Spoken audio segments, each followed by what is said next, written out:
सभी साथियों को जय हिंद। मैं आपका साथी डॉक्टर अशोक शर्मा एक बार फिर से आप सब लोगों के साथ REET English mission 30 out of 30 में से 30 लाने हैं सब बच्चों को। आज के इस शानदार सेशन में हम प्रिंसिपल्स ऑफ टीचिंग इंग्लिश पढ़ेंगे।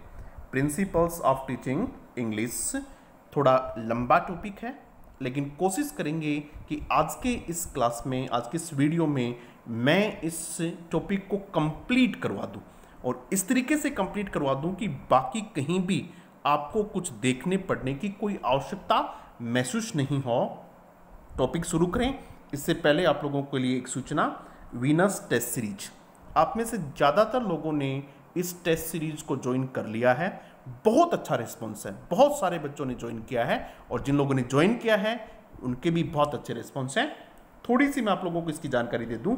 ये एक पेड टेस्ट सीरीज है इंग्लिश लैंग्वेज 2 के लिए। सिर्फ 20 टॉपिक वाइज टेस्ट होंगे इसमें।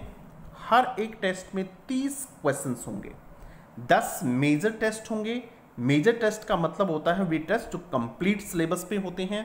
हर एक टेस्ट में 30 क्वेश्चंस इसमें भी होंगे। प्रत्येक टेस्ट की आपको पीडीएफ मिलेगी। आप उस पीडीएफ का प्रिंट निकलवा सकते हैं।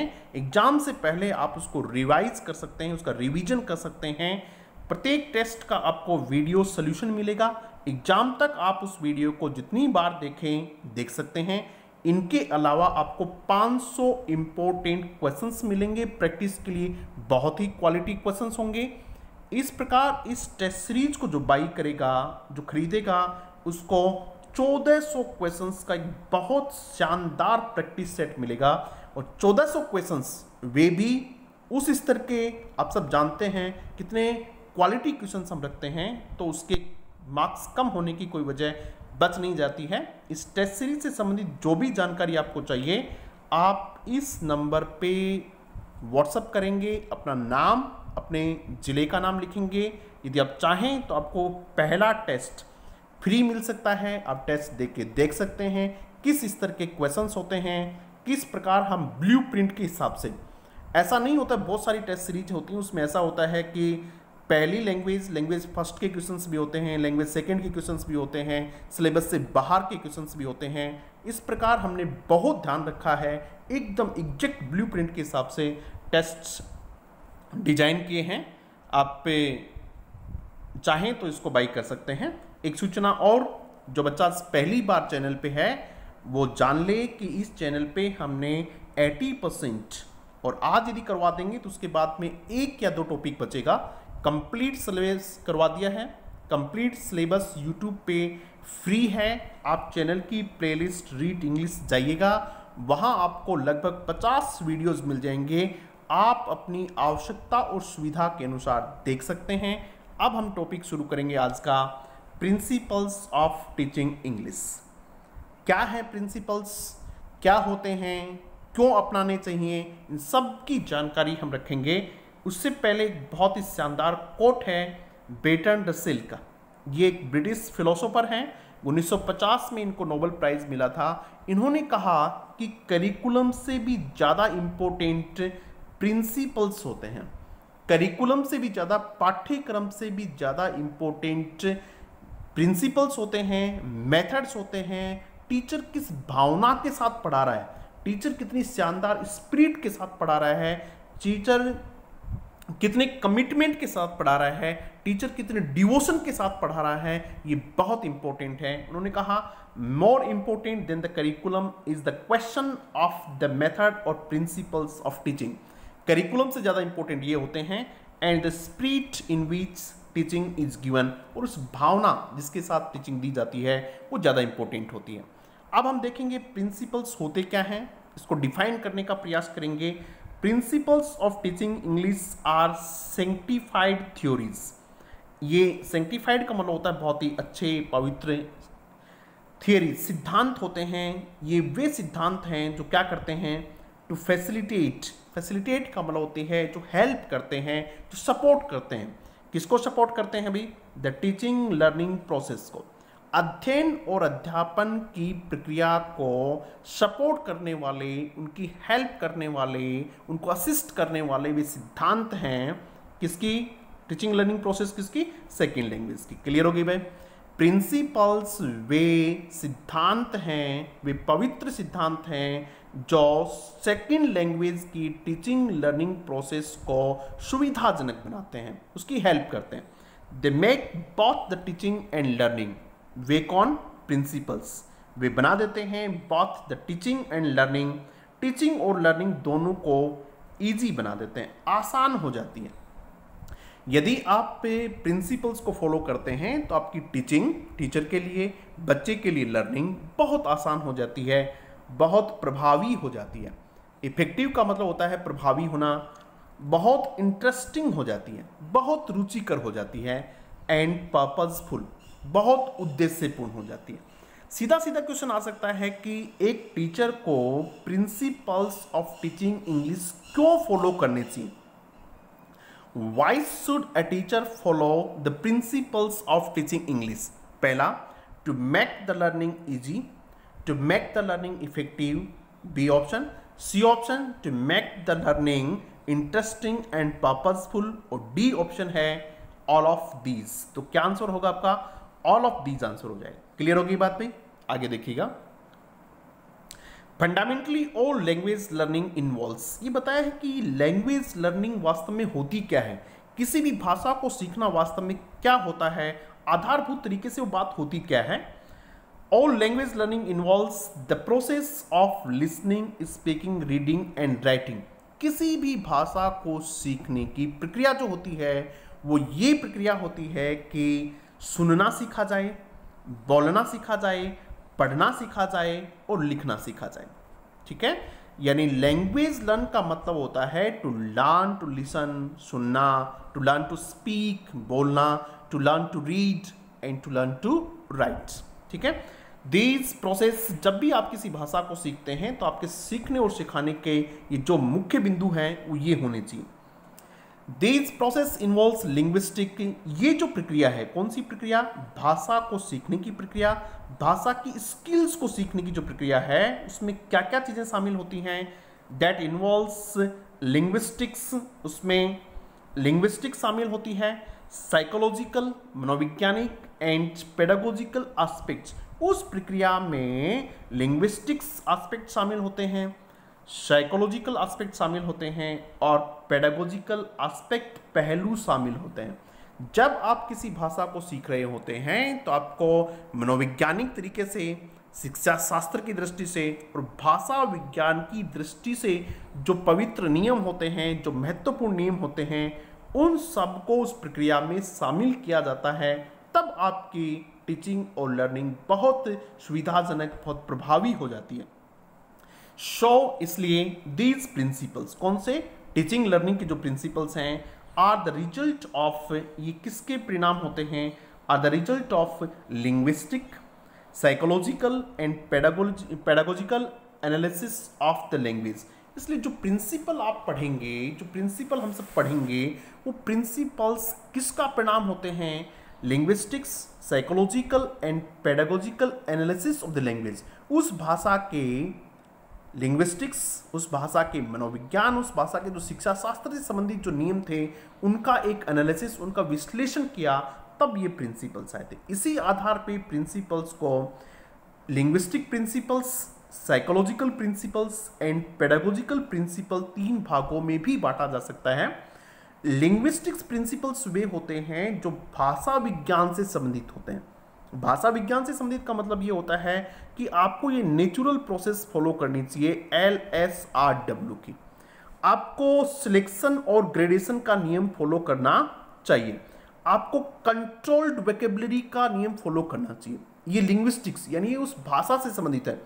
साइकोलॉजिकल एंड पेडागोजिकल, मनोवैज्ञानिक और शिक्षा शास्त्र से संबंधित चीजें क्या हैं? आप उस बच्चे के व्यवहार में, आप उस बच्चे की जिज्ञासा में, आप उस बच्चे के मनोबल में, आप उस बच्चे के मोटिवेशन में कौन से नियमों से उसका बढ़ा सकते हैं, कौन से नियमों से उसको मोटिवेट कर सकते हैं, कौन से नियमों से उस बच्चे का कॉन्फिडेंस बहुत आगे कर सकते हैं, कौन से नियमों से उस बच्चे को डिप्रेशन से निकाल सकते हैं, कौन से नियम से उस बच्चे को उस विषय के डर से दूर कर सकते हैं, वे सारे कौन से होते हैं? Psychological and pedagogical principles. Clear होगी बात? अब हम आगे बढ़ते हैं, एक एक प्रिंसिपल को पढ़ने की कोशिश करेंगे। कुल मिला के 25 प्रिंसिपल्स आज हम पढ़ेंगे। आप ये पूरी क्लास देख लेते हैं, उसके बाद में आपको इस चैप्टर को कहीं दूसरी जगह देखने की आवश्यकता नहीं होगी, ऐसा मैं मानता हूं। तो आप पे अंत तक देख लेना यदि आपको उसकी आवश्यकता हो तो। पहला प्रिंसिपल है नो योर लर्नर्स। सबसे पहली बात यह है कि एक टीचर को उसके लर्नर के बारे में जानना चाहिए। यह प्रिंसिपल है। कैसे? देखो, teachers must understand the students personal and educational background. एक टीचर को उस बच्चे के पर्सनल और एजुकेशनल बैकग्राउंड के बारे में जानना चाहिए, उसको समझना चाहिए। बच्चा किस बैकग्राउंड से आया है और उसका एजुकेशनल बैकग्राउंड कैसा है। मानिएगा कि आपके पास एक बच्चा आया 5th क्लास में या 6th क्लास में, आपको उसके एजुकेशनल बैकग्राउंड के बारे में जानना चाहिए कि इस बच्चे को कहाँ तक कौन कौन सी चीज़ें आती हैं। हो सकता है बच्चे को 3rd क्लास के स्टैंडर्ड की चीज़ें नहीं आती हों, फिर यदि आप उसको 5th क्लास का पढ़ाएंगे तो आप नहीं पढ़ा पाएंगे उसको। उसका पर्सनल बैकग्राउंड भी आपको जानना चाहिए, बच्चा किस बैकग्राउंड से आ रहा है। हो सकता है कि उसके घर पे इस प्रकार की स्थिति है जो उसको पढ़ने नहीं दे पा रही हो, वो बच्चा डरा हुआ हो, कुछ ऐसी चीज़ें हैं, तो आप उसकी जान लेंगे तो उसका उचित समाधान कर पाएंगे। so that they can teach their students according to their needs more effectively। यदि आप ये जान जाएंगे तो अपने बच्चों को उनकी आवश्यकता के अनुसार ज़्यादा प्रभावी तरीके से पढ़ा पाएंगे। Learning about the students culture, बच्चे की कल्चर के बारे में जानना। Learning about the students culture, आप उस बच्चे की संस्कृति के बारे में जानिए। फर्स्ट लैंग्वेज, आप उस बच्चे के फर्स्ट लैंग्वेज के बारे में जानिएगा। एंड पास्ट एक्सपीरियंसेस, और उसके पास्ट एक्सपीरियंसेस जानने की कोशिश कीजिएगा। आर यूजफुल, ये बहुत यूजफुल होते हैं जब आप उस बच्चे की संस्कृति के बारे में, सभ्यता के बारे में, उस बच्चे की फर्स्ट लैंग्वेज के बारे में, उस बच्चे के पास्ट एक्सपीरियंसेस के बारे में थोड़ा बहुत कुछ जान जाते हैं तो ये आपके लिए बहुत ही यूजफुल होते हैं। क्या करने में? प्रिपेयरिंग योर लेसन प्लान्स, आपके लेसन प्लान प्रिपेयर करने में, आपका मटेरियल प्रिपेयर करने में और आपके प्रोजेक्ट्स प्रिपेयर करने में। तो पहला प्रिंसिपल ये है कि you must know your learner, आपको आपके बच्चे के बारे में जानना चाहिए। दूसरा प्रिंसिपल देखिएगा, principle of priorities of language skills. Principle सिद्धांत है प्रियोरिटीज, प्राथमिकता का लैंग्वेज स्किल्स। ये इंपॉर्टेंट है, इसमें 3-4 चीजें हम समझेंगे। कई बार इसी को कहते हैं principle of natural order of learning skills, ये भी इसी को कहते हैं। जो नेचुरल ऑर्डर होता है लर्निंग स्किल्स का, आप सब जानते हैं कि LSRW ये नियम होता है। इसमें किसको प्राथमिकता देनी चाहिए, किस पे किसको प्राथमिकता देनी चाहिए। प्रियोरिटीज का मतलब है प्राथमिकता, इसको सबसे ज़्यादा प्राथमिकता देनी चाहिए लिसनिंग को, उसके बाद स्पीकिंग को, उसके बाद रीडिंग को और उसके बाद राइटिंग को। लेकिन किसी भी स्किल को इग्नोर नहीं करना चाहिए। ऐसा नहीं है कि आप केवल और केवल स्पीकिंग करा रहे हैं तब आप स्पीकिंग के ऊपर ध्यान नहीं देंगे, तब आप रीडिंग के ऊपर ध्यान नहीं देंगे। ऐसा नहीं होता है। इंटीग्रेटेड फॉर्म में इनको पढ़ा जाता है, इनको एक साथ करके पढ़ा जाता है। लेकिन प्राथमिकता किस क्रम में होगी? प्राथमिकता इस क्रम में होगी, बच्चा सुन के सीखता है, पहले उसको सुनना चाहिए तब वो चीज़ों को सीखेगा। पढ़ते हैं, देखो क्या है। लिसनिंग का मतलब होता है विद अंडरस्टैंडिंग, बच्चा समझ के साथ उसको सुन रहा है। स्पीकिंग, बच्चा बोल रहा है। Reading and writing are the 4 fundamental skills. इस पे ज़्यादा चर्चा करने की आवश्यकता नहीं, आप सब जानते हैं। Listening and speaking are primary skills, ये प्राइमरी स्किल्स है, ये प्राथमिक स्किल्स है। सबसे पहले बच्चा लिसनिंग और स्पीकिंग सीखता है, ये प्राइमरी स्किल्स हैं। पूछ लिया जाए which of the following are primary skills, तो आप बताएंगे। While reading and writing are secondary skills, जबकि रीडिंग और राइटिंग जो ये हैं ये कौन सी स्किल है? सेकेंडरी स्किल्स हैं, ये इन स्किल के बाद आती हैं। Reading and writing are reinforcement skills भी कहते हैं इनको। रीइंफोर्समेंट क्यों भाई? ये जो आपने सीखी है प्राइमरी, इनको और ज़्यादा मजबूत करने के लिए। कौन सी हैं ये बाद में आती हैं, ठीक है। रीडिंग एंड राइटिंग आर री इन्फोर्समेंट स्किल भी इनको कहते हैं। तो कुछ टर्म्स हैं जो आपको याद रख लेनी चाहिए। आगे देखते हैं, क्या कर्म होना चाहिए इनका, क्या ऑर्डर होना चाहिए इनका, किसको किस पर प्राथमिकता देनी चाहिए। इसके लिए हमने एक लाइन लिखी है, listening should lead to speaking. Listening किससे पहले आनी चाहिए, स्पीकिंग से। स्पीकिंग किससे पहले आनी चाहिए, रीडिंग से। और रीडिंग किससे पहले आनी चाहिए, राइटिंग से आनी चाहिए। इसकी लाइन का यही मतलब है। भाषा इस प्रकार भी आ सकती है। देखो बहुत सारे बच्चों के जब क्वेश्चंस गलत होते हैं तो कहते हैं कि सर जी मैं क्वेश्चन की लैंग्वेज ठीक से नहीं समझ पाया, मैं उसको ठीक से ट्रांसलेट नहीं कर पाया। इसका क्या उपाय हो सकता है, इसका यही उपाय हो सकता है कि आप ज़्यादा से ज़्यादा क्वेश्चंस को सोल्व करें। ज़्यादा से ज़्यादा अलग अलग भाषा के क्वेश्चंस आप सोल्व करेंगे तो आपकी चीज़ें क्लियर हो जाएंगी। क्लियर है भैया। Listening should lead to speaking, यानी ये इससे पहले आनी चाहिए, ये इससे। बट लेकिन ध्यान रखना, these four language skills should be taught in an integrated manner, not independently। लेकिन इन चारों भाषा स्किल्स को, इन चारों भाषा कौशलों को इंटीग्रेटेड मैनर में पढ़ाना जाना चाहिए।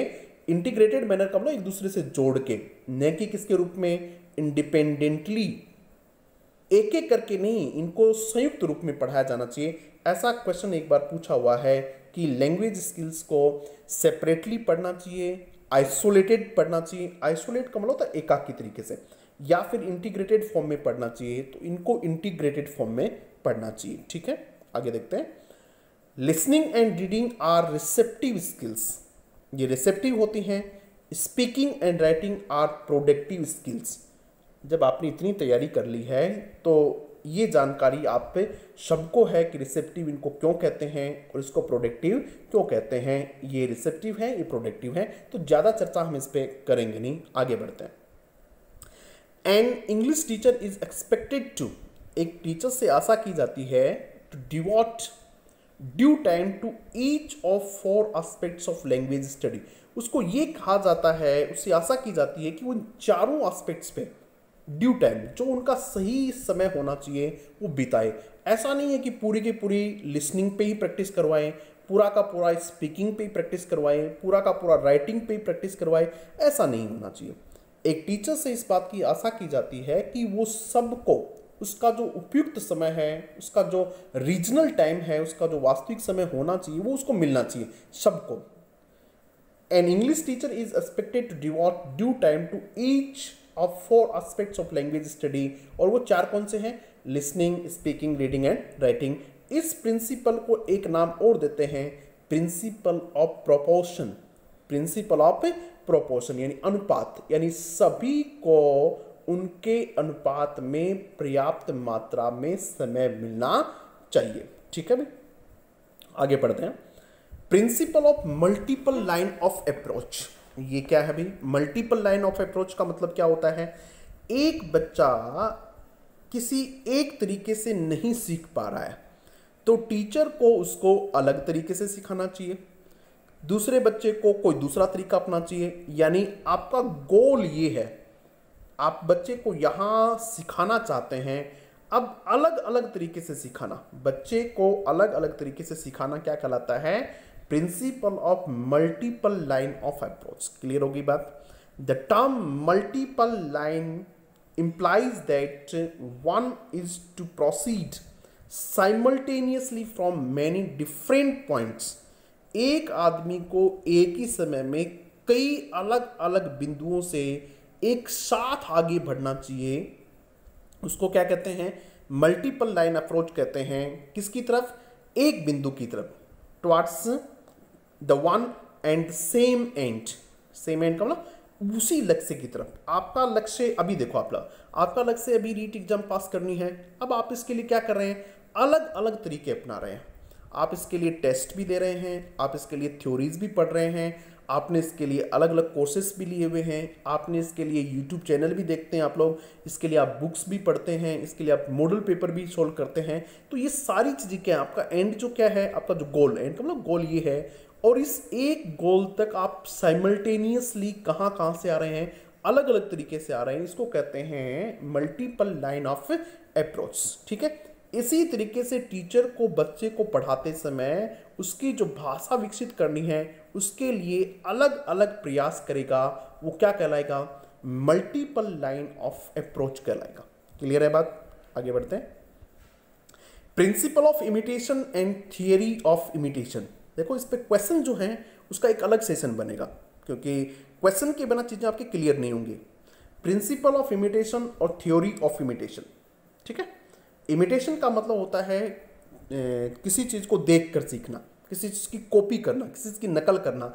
थियरी ऑफ इमिटेशन, ठीक है, भाषा या किसी भी चीज को सीखने का एक तरीका होता है imitation. Imitation is the source of creation. Creation यानी नई चीज जो बनती है वो किससे बनती है? इमिटेशन से बनती है। Language is learn through imitation. Language किसके जरिए सीखी जाती है? इमिटेशन के जरिए सीखी जाती है। आपने और हमने भाषा किसी की नकल करके सीखी है, हमने सुना है और वैसे का वैसा बोलने का प्रयास किया है। Good pronunciation is gained by imitating the native speakers. अच्छा प्रोनाउंसिएशन यदि आपका है तो वो आप कहाँ से प्राप्त कर सकते हैं?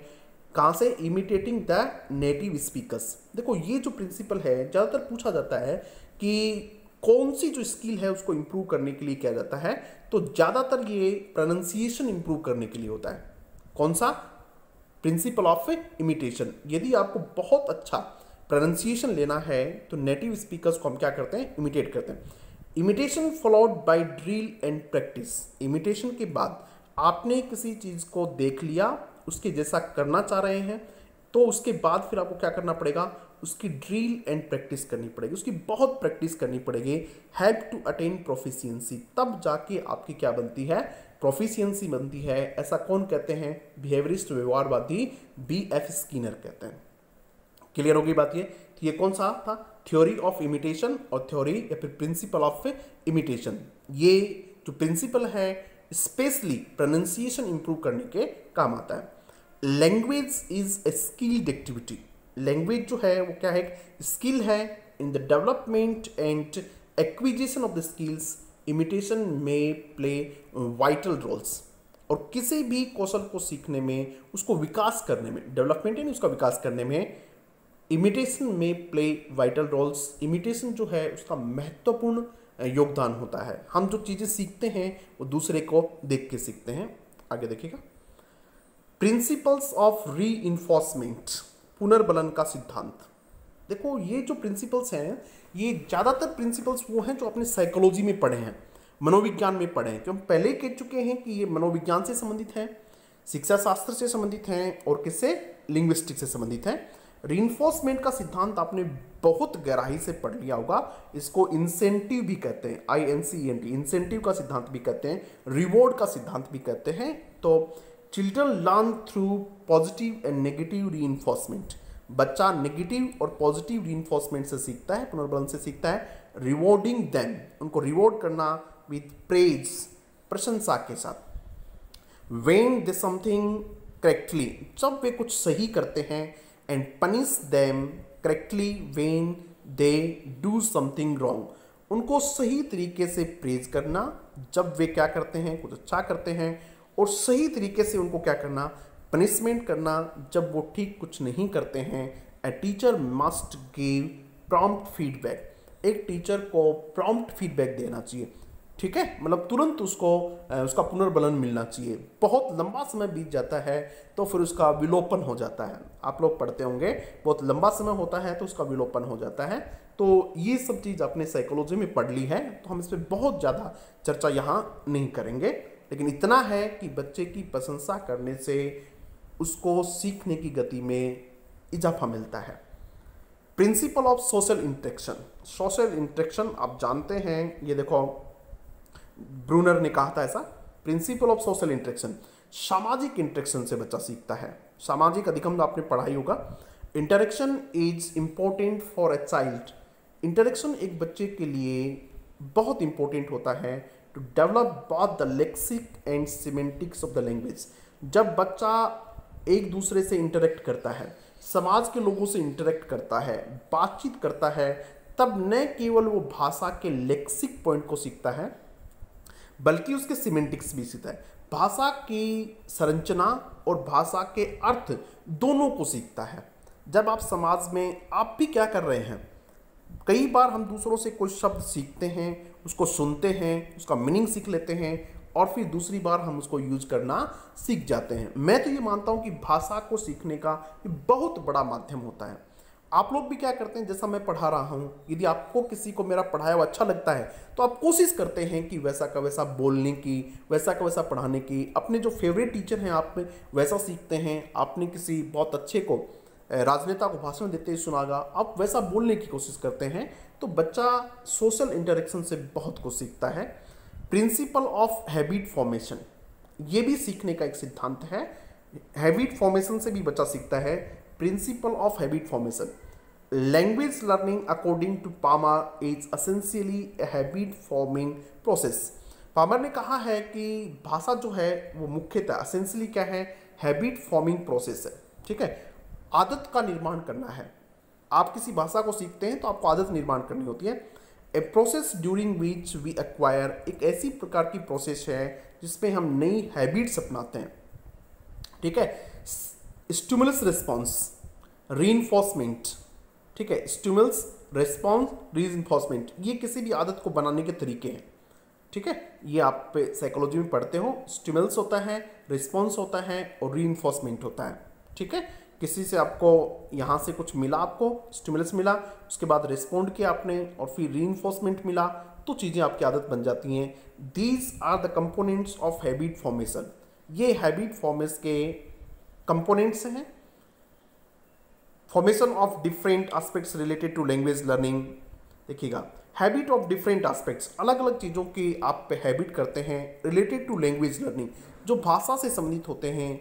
Enables the learners to master the language, इससे बच्चा उस भाषा का सीख जाता है, उस भाषा के अलग अलग एस्पेक्ट्स पे क्या कर लेता है, मास्टरी कर लेता है, उसकी आदत बन जाती है। आपको भाषा सीखनी है तो आप LSRW, ये एस्पेक्ट्स हैं, इनकी अलग अलग आपको आदत बनानी होगी। A learner should develop the following habits, एक लर्नर को ये हैबिट्स फॉलो कर लेनी चाहिए, डेवलप करनी चाहिए। हैबिट ऑफ लिसनिंग, ये इंप्रूव करनी चाहिए। Habit of reading story books, उसको स्टोरी बुक्स रीडिंग करने की हैबिट होनी चाहिए। न्यूज़पेपर रीडिंग की हैबिट होनी चाहिए। मैगजीन रीडिंग की हैबिट होनी चाहिए। हैबिट ऑफ गोइंग लाइब्रेरी, ये उसकी हैबिट होनी चाहिए। Habit of using correct grammars, habit of using dictionary, habit of correct pronunciation, habit of repeating the things, ये कुछ हैबिट्स हैं। अगर इस प्रकार की वो हैबिट बनाता है तो भाषा को ठीक तरीके से सीख पाएगा। आगे देखते हैं, प्रिंसिपल ऑफ एक्सरसाइज, एक्सरसाइज का जो प्रिंसिपल है वो हैबिट फॉर्मेशन वाले के जैसा ही है।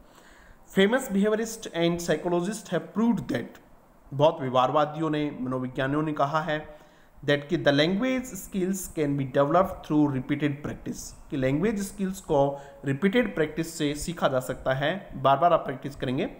Drill and practice, drill practice दोनों प्रैक्टिस का ही नाम है। Is discipline and repeated exercise, एक डिसिप्लिन और बार बार की जाने वाली एक्सरसाइज होती है। यूज्ड एज, जिसको काम में लिया जाता है। ए मीन्स ऑफ लर्निंग, इसको सीखने के और फिर उस भाषा को, उस भाषा के कौशल को परफेक्ट करने के रूप में काम में लिया जाता है। ठीक है, ये it prompts the acquisition of knowledge और स्किल्स, इससे चीज़ें, नॉलेज और स्किल्स को आप आसानी से, प्रॉम्प्ट का मतलब किसी चीज़ को फास्ट कर देना, उसका एक्विजिशन इससे तेज हो जाता है। तो ये वही बात थी जो पहले हमने पढ़ी थी। अब पढ़ते हैं अपन प्रिंसिपल ऑफ इंडिविजुअल डिफरेंसेस, बहुत इंपॉर्टेंट है। एक टीचर को इस बात में विश्वास करना चाहिए कि हर बच्चा अलग होता है, हर बच्चा यूनिक होता है, UNIQ, हर बच्चा यूनिक होता है। उसके सीखने की गति, उसके समझने की गति, उसकी शारीरिक अवस्था, उसकी मानसिक स्थिति, सब चीज़ें बहुत अलग होती हैं। The rate of development is unique, हर बच्चे की जो डेवलपमेंट की गति होती है, जो दर होती है, वो अलग अलग होती है। हेंस इसलिए वाइल टीचिंग, पढ़ाते समय, the teacher must bear in mind, एक टीचर को एक बात ध्यान में रखनी चाहिए, ऑल द इंडिविजुअल डिफरेंसेस, सभी इंडिविजुअल डिफरेंसेस को। कौन कौन से हो सकते हैं इंडिविजुअल डिफरेंसेस, देखते हैं। The differences that must explore, जिनका ध्यान रखा जाना चाहिए वो है एज, एज का ध्यान रखा जाना चाहिए, कौन से बच्चे को कौन सी एज का है उसको क्या पढ़ाया जाना चाहिए। सेक्स, जेंडर का ध्यान रखना चाहिए। एप्टीट्यूड, बच्चे के एप्टीट्यूड का ध्यान रखना चाहिए, उसके मोटिवेशन लेवल का ध्यान रखना चाहिए, उसकी लर्निंग स्टाइल का ध्यान रखना चाहिए, उसकी लर्निंग स्ट्रेटेजीज का ध्यान रखना चाहिए, उसकी पर्सनैलिटी का ध्यान रखना चाहिए, उसकी इमोशनल इंटेलिजेंस का ध्यान रखना चाहिए। ये सारी चीज़ें हैं जो टीचर को ध्यान में रखनी चाहिए, तब वो उनको बहुत अच्छा पढ़ा सकता है। A teacher must respect diverse talents and ways of learning. अलग अलग जो तरीके हैं, बच्चा किस किस तरीके से सीखता है, डाइवर्स टैलेंट्स, अलग अलग टैलेंट हैं और उसके सीखने के तरीके का एक टीचर को रिस्पेक्ट करना चाहिए। ऐसा नहीं है कि एक बच्चा अलग तरीके से सीख रहा है तो वो गलत है। अलग हो सकता है, देखो अलग होना अलग बात है और गलत होना अलग बात है। तो गलत नहीं है, अलग हो सकता है। जिस तरह से कोई आदमी कहे कि तू सही नहीं है, अरे भाई मैं सही हूँ, मैं तेरे से अलग हो सकता हूँ लेकिन तेरे से मैं गलत नहीं हूँ। ये चीज़ें हैं, आपको टीचर को समझना चाहिए। Principle of using mother tongue, ये हमने होम लैंग्वेज में बहुत अच्छे से पढ़ लिया है कि mother tongue is essential for learning. Several psychological, social and educational experiments proved that learning through mother tongue is, mother tongue के जरिए जब आप सीखते हैं तो आपकी लर्निंग डीपर हो जाती है, आपकी लर्निंग फास्टर हो जाती है, आपकी लर्निंग ज़्यादा प्रभावी हो जाती है और students cognitive skills are developed more effectively. और स्टूडेंट्स की जो कॉग्निटिव स्किल्स हैं वो उसकी बहुत ज़्यादा अच्छे तरीके से, प्रभावी तरीके से डेवलप हो जाती है। तो इस पर ज़्यादा चर्चा नहीं करेंगे क्योंकि हमने मदर टंग वाले टॉपिक पे इसको क्लियर कर लिया था। आपको ये ध्यान रखना है कि छोटे बच्चों को प्राइमरी लेवल पे mother tongue must be used, उसको यूज़ किया जाना चाहिए in appropriate manner and in enough quantity, पर्याप्त मात्रा में और सही तरीके से। Develop reciprocity and cooperation among students, ये पेडागोजिकल प्रिंसिपल है।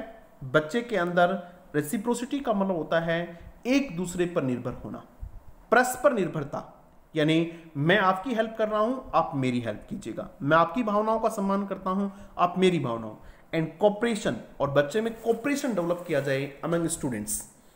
वेन स्टूडेंट्स आर इनकरेज्ड, जब बच्चों को इनकरेज किया जाता है to work as a team, एक टीम के रूप में, मोर लर्निंग टेक्स प्लेस, ज़्यादा लर्निंग होती है इससे। अगर टीम भावना में बच्चा काम करता है तो characteristic of good learning are collaborative and social. अच्छी लर्निंग की जो विशेषताएं होती हैं वो समूह बनाकर होती हैं, सोशल, सामाजिक तरीके से सीखी जाती हैं, न कि कॉम्पिटेटिव एंड आइसोलेटेड। कई बार कहा जाता है कि आपके अंदर एक कंपटीशन पैदा कर दिया जाए, बेटा कंपटीशन से चीज़ें नहीं सुधरती हैं। कंपटीशन एक स्तर पे जाके नकारात्मक हो ही जाता है, लेकिन यदि आप समूह बना के सकारात्मक तरीके से एक दूसरे की हेल्प करके सीखते हैं तो चीज़ें ज़्यादा अच्छे तरीके से सीखी जा सकती है। अभी भी बहुत सारे बच्चे 4-4, 5-5 का ग्रुप बना के पढ़ रहे हैं, उनको बहुत फ़ायदा मिलेगा। निश्चित रूप से जो भी बच्चा ग्रुप बना के अभी तैयारी कर रहा है उसको बहुत फ़ायदा मिलेगा।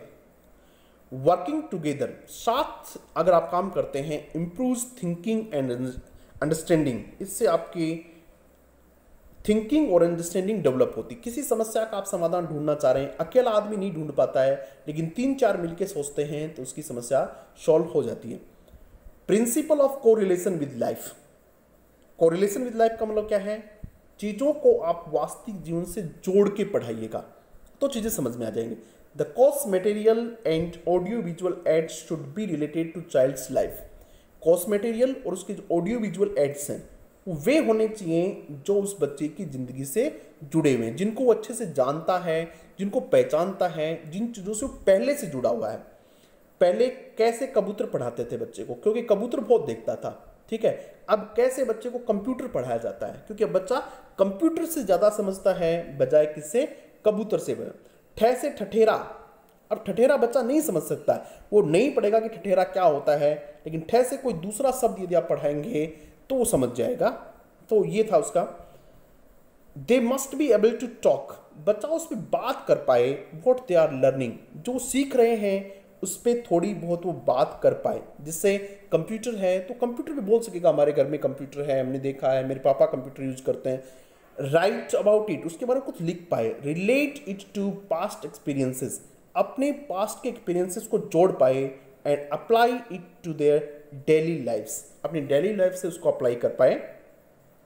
Ask students to relate what they are learning to something in real life. आप बच्चों से ये पूछो कि जो उन्होंने सीखा है वो रियल लाइफ में उसको रिलेट करके देखें। Give students concrete real life solutions, उनको कॉन्क्रीट सॉल्यूशंस दो, यानी मूर्त एंड रियल लाइफ सॉल्यूशंस दीजिएगा, सिचुएशंस दीजिएगा टू एनालाइज, उन पे वो एनालिसिस कर सकें। आगे देखते हैं। Concrete create conditions for learning, conditions of language learning, यानी आपको एक माहौल जो है वो ऐसा बनाना है जिससे भाषा को अच्छे ढंग से सीखा जा सके। Creating a positive atmosphere in the class, class में कैसा एटमॉस्फेयर बनाना है भाई, पॉजिटिव एटमॉस्फेयर होना चाहिए। कंसीडरिंग, किस बात को ध्यान में रखते हुए, फिजिकल स्पेस, फिजिकल स्पेस ऐसा होना चाहिए जहाँ चीज़ें ठीक तरीके से समझा सकें, वहाँ रोशनी पर्याप्त मात्रा में होनी चाहिए, लाइट पर्याप्त मात्रा में होनी चाहिए, हवा वगैरह पर्याप्त मात्रा में होनी चाहिए, मटेरियल्स एंड स्टूडेंट इंटीग्रेशन, ये सारी चीज़ें प्रॉम्प्ट बेटर लर्निंग। अगर इन सब चीज़ों का आप ध्यान रखते हो तो उससे लर्निंग जो होती है वो क्या हो जाती है, प्रॉम्प्ट हो जाती है। स्टूडेंट इंटीग्रेशन वर्ड क्या होता है ये देखिएगा, सभी बच्चों को एक साथ लेके चलना, आप ऐसा माहौल बनाइएगा। ऊपर हमने एक वर्ड पढ़ा था कोलाबोरेशन, वही है स्टूडेंट इंटीग्रेशन। प्लेजेंट एटमॉस्फेयर, यदि आपका एटमॉस्फेयर बहुत शानदार है, मैक्स स्टूडेंट फील कंफर्टेबल, इससे स्टूडेंट्स कंफर्टेबल फील करते हैं, एंड मोर कॉन्फिडेंट, और थोड़ा ज़्यादा कॉन्फिडेंट फील करते हैं in participating and expressing themselves in positive way, अपने आप को पॉजिटिव तरीके से एक्सप्रेस करने में, और जो कि लर्निंग के लिए बहुत आवश्यक होता है। 4 एरियाज हैं, देखो वीडियो थोड़ा लंबा बनेगा इसलिए आप थोड़ा पेशेंस बनाए रखें, क्योंकि इसके अंत में प्रिंसिपल्स ऑफ सिलेक्शन, ग्रेडेशन, बहुत सारे इंपॉर्टेंट प्रिंसिपल्स भी हैं, तो निश्चित रूप से लंबा हो रहा है लेकिन पेशेंस बनाए रखिएगा, टॉपिक कंप्लीट करवा देंगे आज ये। 4 areas to create a classroom environment, 4 areas पे आपको ध्यान रखने, कंडीसिव एंड सकारात्मक टू लर्निंग। फिजिकल स्पेस अभी हमने बताया, रोशनी वगैरह होनी चाहिए, हवा होनी चाहिए। गेटिंग स्टूडेंट्स टू कोऑपरेट, बच्चे एक दूसरे का कोऑपरेट करें। क्रिएटिंग ए कम्युनल एटमॉस्फेयर, सामाजिक व्यवहार, कॉपरेशन इस प्रकार का हो। By installing a sense of community among the students, बच्चों में कम्युनिटी की भावना, जिस प्रकार से 7वीं क्लास है, 7वीं क्लास के सारे बच्चे हम एक जैसे हैं, जब वो अंताक्षरी वगैरह करते हैं तो वो हारने नहीं देते हैं अपने आप को, पूरी क्लास एक टीम भावना से होती है। Classroom climate and culture, classroom का क्लाइमेट और क्लास की अपनी परंपराएं, संस्कृति अच्छी होती हैं, ये सब चीज़ें अगर आपकी बहुत अच्छी हैं तो आप पे लर्निंग में, आप टीचिंग में काफ़ी अच्छा कर सकते हैं। Monitor and assess students language development, इसको हमने इवैल्यूएशन में पढ़ लिया है। समय समय पे बच्चे को आप असेस करते रहें, उसको मॉनिटर करते रहें, उसका मूल्यांकन करते रहें, ताकि वो सीखने में रुचि रखता रहे। Starting with speaking not writing, आपको कहाँ से शुरू करना है, स्पीकिंग से शुरू करना है, ठीक है। इसको और क्या क्या नाम देते हैं, give priority to sound, sound को प्रियोरिटी देना, किस प्रकार से कैसी साउंड को कैसे बोला जाता है, इस बात पे आप जोर देंगे। Sound the first, oral approach, ये सारी एक के ही नाम है। Language is spoken skill, language बोली जाने वाली स्किल है। Reading must come after speaking, reading वगैरह सब बाद में आनी चाहिए। Language is more concern with years, भाषा जो कानों से ज़्यादा संबंधित है, एंड टंग, और जीभ से ज़्यादा संबंधित है, देन किसकी बजाय, आँखों की बजाय। इसलिए जो बच्चा देख के कम सीखेगा वो सुन के ज़्यादा सीख सकता है। Every human being learns language first by listening and speaking, ये चीज़ हम पहले भी देख चुके हैं, तो इन पे आपको फोकस रखना है। पूछ लिया जाए कि कोई प्रिंसिपल है क्या, इसलिए हमने इसको सारों को यहाँ लिख दिया है। आगे देखिएगा, मेकिंग लैंग्वेज लर्निंग इंटरेस्टिंग, ये भी प्रिंसिपल है कि लैंग्वेज लर्निंग क्या होनी चाहिए, इंटरेस्टिंग होनी चाहिए, किसी भी तरीके से होनी चाहिए। ऑडियो विजुअल एड्स यूज करें, अलग अलग प्रकार के एड्स, चार्ट वगैरह करें, लेकिन इंटरेस्टिंग होनी चाहिए। Principle of child centred learning, learning कैसी होनी चाहिए, बच्चे से संबंधित होनी चाहिए, बच्चे की जो पोटेंशियल्स हैं उनको डेवलप करने वाली होनी चाहिए। Child centred learning is a process, एक ऐसी प्रोसेस है, वास्तव में चाइल्ड लर्निंग का मतलब क्या होता है चाइल्ड सेंटर्ड का, देखिएगा। Child centre learning is a process where children discover their abilities, बच्चा जहाँ अपनी एबिलिटीज को डिस्कवर करता है, अपनी पैशंस को डिस्कवर करता है, अपनी स्किल्स को डिस्कवर करता है थ्रू क्वेश्चनिंग, प्रॉब्लम सॉल्विंग, आप बच्चे को क्वेश्चन करने का मौका दें, आप बच्चे को प्रॉब्लम सोल्व करने का मौका दें, उसकी जो पैसेंस है उसको डेवलप करने का मौका दें, न कि जो टीचर को आता है वो थोप दें। ऐसा आप पे नहीं करें। इंडिपेंडेंट थिंकर बनाएं उनको। उसको कैसा बनाएं? अपनी सोच वाला बताएं। इनोवेशन एंड क्रिएटिविटी, ये सारी चीज़ें आनी चाहिए उसमें। Teacher's role is to support children. Teacher का रोल जो होता है वो बच्चे को सपोर्ट करना होता है as they try new skills. बच्चा जब नई स्किल्स ट्राई करता है तो टीचर उसको सपोर्ट करे। मेक डिस्कवरीज, जब बच्चा नई नई डिस्कवरीज करता है तब टीचर उसको सपोर्ट करे and take the next step, और उसको अगली स्टेप पे ले जाए। ये टीचर का काम होता है, न कि अपने विचारों को थोपना। ये टीचर का काम नहीं हो सकता है कि अपने विचारों को थोप दे। टीचर बच्चे को डेवलप करने दे। Principle of exposure to the language. Language को एक्सपोजर यानी ज़्यादा से ज़्यादा उसको एक्सपोजर मिलना चाहिए। जहाँ भाषा बोली जाती हो, जहाँ भाषा सुनी जाती हो, उसको एक्सपोजर मिलना चाहिए। Learners should be provided with language familiar environment. एक ऐसा एनवायरनमेंट बनना चाहिए जहाँ उस भाषा को बोला जा रहा है।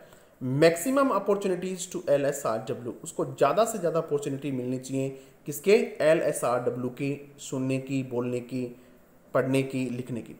Principle of motivation and interest, ये भी आप पे पढ़ चुके हैं, ज़्यादा चर्चा इस पर भी नहीं करेंगे। बच्चा मोटिवेट होना चाहिए, उसका इंटरेस्ट डेवलप करना चाहिए, उसको इनकरेज करता रहना चाहिए, उसके हाई एक्सपेक्टेशंस उसको बता रही है। कम्युनिकेट हाई एक्सपेक्टेशंस, उसको कहो कि बेटा तू कर सकता है। जिस तरीके से हमने टेस्ट सीरीज में सबको टारगेट दिया हुआ है कि 30 से कम जिसके भी आ गए उसका कोई मतलब नहीं है। एनी हाउ आपको 30 लाने हैं और आप ला सकते हो 30 में से 30। Encourage students to their best, students को इनकरेज करो कि वो बेस्ट कर सकते हैं। Instead focusing on grades, grades पे फोकस करने की बजाय। रैंक नहीं कि सर आपने 600 बच्चों का टेस्ट लिया, 700 बच्चों को टेस्ट लिया, मेरी रैंक बताओ कितनी है। गलती से तेरी रैंक 230 आ गई, अब क्या करेगा बता? डिमोटिवेट होगा। इसलिए हम कोशिश करते हैं कि रैंक नहीं दी जाए। रैंक में क्या होता है कि टॉप 5 बच्चे, टॉप 10 बच्चों को इंकरेजमेंट मिलता है और फिर बचे हुए 699 बच्चे, 690 बच्चे ये हतोत्साहित होते हैं। तो ग्रेड्स पे नहीं, क्या करना, बच्चे को मोटिवेट करना चाहिए कि हाँ बेटा तेरे को 30 लाने हैं, इस बार 30 लाएगा तू, इस बार पक्का 30 लाएगा। तो इस प्रकार से आप अपने बच्चों को मोटिवेट करिएगा। Publicly acknowledge excellent students performance. Excellent जो स्टूडेंट्स हैं उनके नॉलेज को, उनकी परफॉर्मेंस को सबके सामने एक्नॉलेज करें। जो बच्चा 30 में से 30 लाता है, मैं उस बच्चे का जो स्क्रीनशॉट होता है वो अपनी स्टेटस पे लगाता हूँ। क्यों? हम उसको पब्लिकली एक्नॉलेज करते हैं, बाकी लोग भी देखते हैं कि हाँ इस बार मेरा भी लगना चाहिए, 30 में से 30 आएगा। TBLT, टास्क बेस्ड लर्निंग होनी चाहिए। बच्चे को कुछ आप टास्क दीजिएगा, प्रोजेक्ट दीजिएगा, उसमें बच्चा सीखता है। इसी का एक दूसरा नाम है activity based learning. Activity based learning यानी आप पे लर्न बाय डूइंग, करके सीखते हैं आप लोग। तो एक्टिविटी, जिस बच्चे ने एक्टिविटी में पार्टिसिपेट किया उसको सीख जाएगा। ये इंपॉर्टेंट है भाई, इससे क्वेश्चन भी पूछा हुआ है। स्पिरल अप्रोच का मतलब क्या होता है? स्पिरल अप्रोच का मतलब होता है कि पहले आपने कुछ पढ़ाया, फिर पढ़ाया, फिर पढ़ाया, फिर पढ़ाया, और फिर लास्ट में फिर वापस से यहाँ से पूछना शुरू किया या इसको यूज करना शुरू किया। स्पिरल का मतलब ये होता है, इस तरह से घूमना। The spiral approach to language teaching should be followed previously taught vocabulary, जो आपने पहले पढ़ाई थी, एंड स्ट्रक्चर्स, जो स्ट्रक्चर्स आपने पहले पढ़ाई थी, शुड बी री इंट्रोड्यूस्ड इन सब्सिक्वेंट यूनिट्स। आने वाले यूनिट्स में उसको दोबारा यूज करना चाहिए। जो वर्ड आपने फर्स्ट लेसन में पढ़ा, कोशिश करो कि उसको तीसरे लेसन में वापस से यूज कर लो ताकि बच्चा उसको सीख जाए। When ever it is possible और लॉजिकल, जहां ये संभव हो। प्रिंसिपल ऑफ ग्रेडेड पैटर्न्स, ये क्या होता है? Principle of graded patterns, to teach a language is to impart a new system of complex habit. किसी भी भाषा को सिखाने का मतलब होता है कि आप एक नए कॉम्प्लेक्स हैबिट डाल रहे हैं, and habits are acquired slowly, और हैबिट्स को धीरे धीरे सीखा जाता है। ग्रेडेड पैटर्न का मतलब होता है पहले थोड़ा, फिर उसके बाद फिर इतना, फिर इतना, इस तरीके से सीखा जाए। ऐसा नहीं आप पहले ही ये डाल दोगे इतना कॉम्प्लेक्स, तो फिर वो बच्चा सीखेगा नहीं। ग्रेडेड पैटर्न, धीरे धीरे करके उसको आगे बढ़ाओ, धीरे धीरे करके ऐसे। So language patterns should be taught gradually, धीरे धीरे आराम से, इन कम्युलेटिव ग्रेडेड स्टेप्स। ग्रेडेड यानी क्रमशः। This means the teacher should go on adding each new element. इसका मतलब ये होता है कि टीचर को हर एक नया एलिमेंट जोड़ते रहना चाहिए पैटर्न टू प्रीवियस वन। पहले इतना पढ़ाया, कल उसमें से और जोड़ दो, फिर थोड़ा सा और जोड़ दो, फिर और थोड़ा सा और जोड़ दो। तो इस प्रकार से मैं भी कई बार ये करता हूँ कि बच्चे को पहले टॉपिक बड़ा होता है तो उसको लगभग 50% टॉपिक करवा देते हैं। कि कई बच्चे पूछते हैं सर ये कंप्लीट है क्या, अरे नहीं भाई इसको तो करो एक बार। फिर उसको एक दिन कहते हैं कि इसमें 10-1% और जोड़ ले, तो उसको ज़्यादा दिक्कत नहीं आती है। फिर जोड़ देते हैं, फिर जोड़ देते हैं, फिर वो धीरे धीरे समझ जाता है। और पहले दिन उसको एक आ जाए कि इतने सारे 70 पेज का टॉपिक आपको करना है तो घबरा जाता है। तो इस प्रकार से उसको ग्रेडेड पैटर्न से सिखाना चाहिए। New pattern of language should be introduced and practised with vocabulary that students already have known. यानी जो चीज़ें उसको पहले से आती हैं उनके साथ साथ नई चीज़ें सिखाई जानी चाहिए। और अब है सबसे important principle of selection and gradation. Selection of the language material should be taught is the first requisite of good teaching. Selection करना पहली प्राथमिकता है। ठीक ढंग का मैटर सिलेक्शन करना किसी भी भाषा को सिखाने की प्राथमिकता है। Selection should be done in respect of grammatical items, vocabulary, structures. इन सब का आपको सिलेक्शन करना होता है, ग्रामेटिकल आइटम्स, वोकैबुलरी का, स्ट्रक्चर्स का। Selection of language items should involve. Selection में किन किन चीज़ों को ध्यान रखा जाना चाहिए, यहाँ से बहुत बार क्वेश्चंस आए हैं, इसलिए आप इसको ध्यान दीजिएगा। क्या क्या इन्वॉल्व होनी चाहिए उसमें? फ्रीक्वेंसी, यानी एक शब्द को कितनी बार यूज किया जा रहा है, बहुत ज़्यादा बार यूज किया जाने वाले शब्द को आप ज़्यादा सिखाइएगा। रेंज, एक वर्ड को किन डिफरेंट कंटेक्स्ट में यूज किया जा रहा है, in what different context a word can be used और आइटम कैन बी यूज्ड, वो उसकी रेंज कहलाती है। Coverage, how many different meanings a word और एन आइटम कैन कन्वे, उसका कवरेज होता है। आपको इतना ज़्यादा नहीं ये याद रखने हैं, कौन से? Frequency, range, coverage, availability, how far an item is convenient to teach, available कैसा है, टीचेबिलिटी, कितना ठीक ढंग से उसको पढ़ाया जा सकता है सोशल कंटेक्स्ट में, और लर्नेबिलिटी, बच्चा उसको कितने अच्छे ढंग से सीख पाता है, उसको लर्न कर पाता है। ये सारी चीज़ें यानी 6 आइटम हैं, आपको ध्यान रखने पड़ेंगे। Availability, teachability, लर्नेबिलिटी, frequency, range, coverage. उसके बाद देखिएगा gradation of language material. Gradation का मतलब क्या होता है देखिएगा। Gradation of language material means placing the language items in an order, एक क्रम में रखना उनको। Grading involves grouping and sequence, ये भी क्वेश्चन आया हुआ अभी कि ग्रेडिंग का मतलब क्या होता है, ग्रुपिंग और सीक्वेंस होता है। इसका मतलब ग्रुपिंग रखना, चीज़ों को ग्रुप में रखना और उनको सीक्वेंस में रखना। ग्रुपिंग कंसर्न्स, ग्रुपिंग का मतलब होता है the system of the language and its structure, ये इन चीज़ों का ग्रुप करना आपको, सिस्टम का और इसके स्ट्रक्चर का। Grouping the system of language means, system of language की ग्रुपिंग का मतलब होता है what sounds, word, phrases and meaning are to be taught, कौन कौन सी चीज़ें सिखाई जानी है। यहाँ से आपको देखना है कौन कौन सी ग्रुपिंग होते हैं। इनमें से कई बार क्वेश्चन आता है phonetic grouping, grouping according to sound, जिस तरीके से बैट, मैट, पैट, ये फोनेटिक ग्रुपिंग है। Lexical grouping, grouping according to lexical situations. Lexical situation का मतलब होता है एक दूसरे से रिलेटेड। जैसे स्कूल है तो स्कूल में टीचर भी होता है, ठीक है, पियोन भी होता है, लाइब्रेरी भी होती है, ठीक है। स्कूल है, टीचर है, पियोन है, लाइब्रेरी है, ये सारे के सारा कैसा है, लेक्सिकल ग्रुपिंग है, ठीक है। हेडमास्टर है, देखो एग्जांपल दिया हुआ, school, teacher, headmaster, classroom, library, इस प्रकार का जो ग्रुपिंग होता है वो कैसा होता है, लेक्सिकल ग्रुपिंग होता है। टेस्ट में हमने बहुत ज़्यादा इसके एग्जांपल्स लिए हैं और करवाए भी आप लोगों को। Grammatical grouping, grouping according to similar pattern, जैसे इन द रूम, ठीक है, इन द किचन, ये कैसा हो गया, एक जैसा हो गया। और सिमेंटिक ग्रुपिंग, सिमेंटिक का मतलब होता है मीनिंग से रिलेटेड, जैसे स्कूल और कॉलेज लगभग एक जैसा मीनिंग है, कार और बस, इसको कहते हैं सिमेंटिक, सिमेंटिक ग्रुपिंग, यानी इसमें लगभग एक जैसा मीनिंग होता है, लगभग सिमिलर, जिस तरह से विल पावर, डिजायर, डिटर्मिनेशन, इन सबको एक साथ जोड़ दिया जाए तो सिमेंटिक ग्रुप होता है। स्ट्रक्चर ग्रुप, एक जैसी स्ट्रक्चर्स होती हैं। Principle of passive, active vocabulary and controlled vocabulary. Passive vocabulary कौन सी होती है, जिसको ज़्यादा यूज नहीं किया जाए। एक्टिव वोकैबुलरी जो बहुत ज़्यादा काम आती है। कंट्रोल्ड वोकैबुलरी पहले धीरे धीरे थोड़ा थोड़ा करके सिखाया जाए। तो इस प्रकार से हमने आपको ये टॉपिक कंप्लीट करवा दिया है। एक और है 25 वाला और देख लीजिए भाई। Principle of following the psychological assumptions और मैक्सिम्स।